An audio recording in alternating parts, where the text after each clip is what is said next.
বাবু আমার ক্লিপটা কোথায়?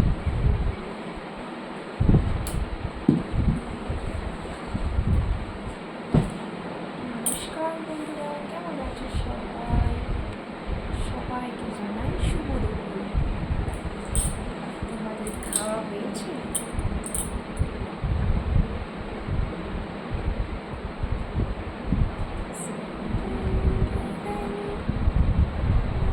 কিছু উঠছে আমার রাতে,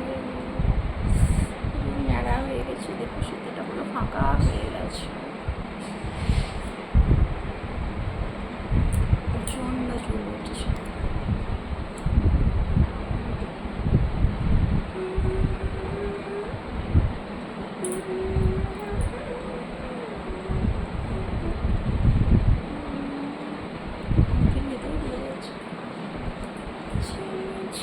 দাও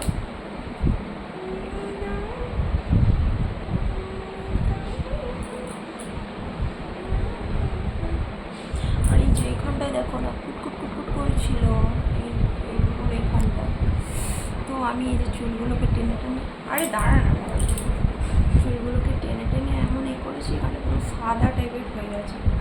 ভাববে যে কেউ হয়তো ভাবে আমি ইচ্ছে করে এইখানটায় কিছু করেছি, কিন্তু না, ওখানটায় কি ছিল একদিন। তো আমি এরকম করে টেনে টেনে একদম পুরো এখানে সাদা হয়ে গেছে, ফাঁকা হয়ে গেছে।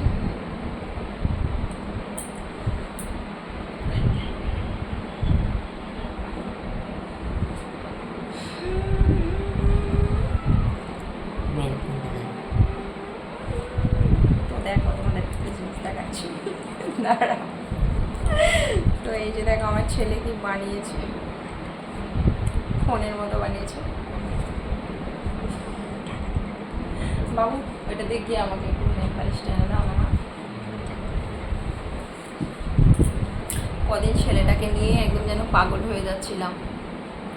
এক তো ওর পরীক্ষা, তারপর আবার হঠাৎ করে শরীরটা খারাপ হয়ে গেল, তো ওকে নিয়ে আবার ডাক্তারের কাছে গিয়েছিলাম।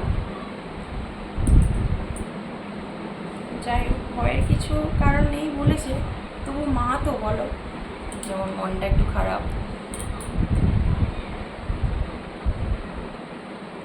সত্যি কথা বলতে, ছেলে মেয়েদের যদি শরীর খারাপ করে না, মায়েদের মন যে কি হয় সে মায়েরাই বোঝে।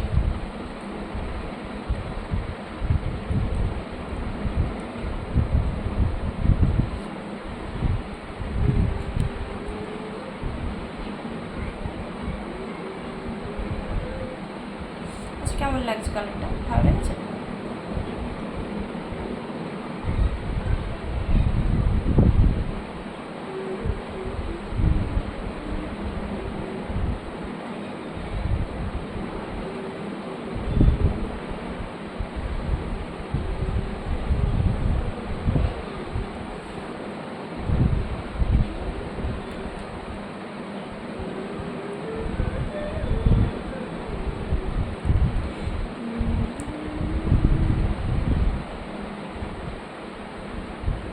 তো আজকে তো আমরা ভাত খাবো না, আজকে খাবো মুড়ি দুপুরে, কারণ মায়েদের বাড়িতে মনসা পুজো আছে, সেই জন্য আজকে আর ভাত খাবো না।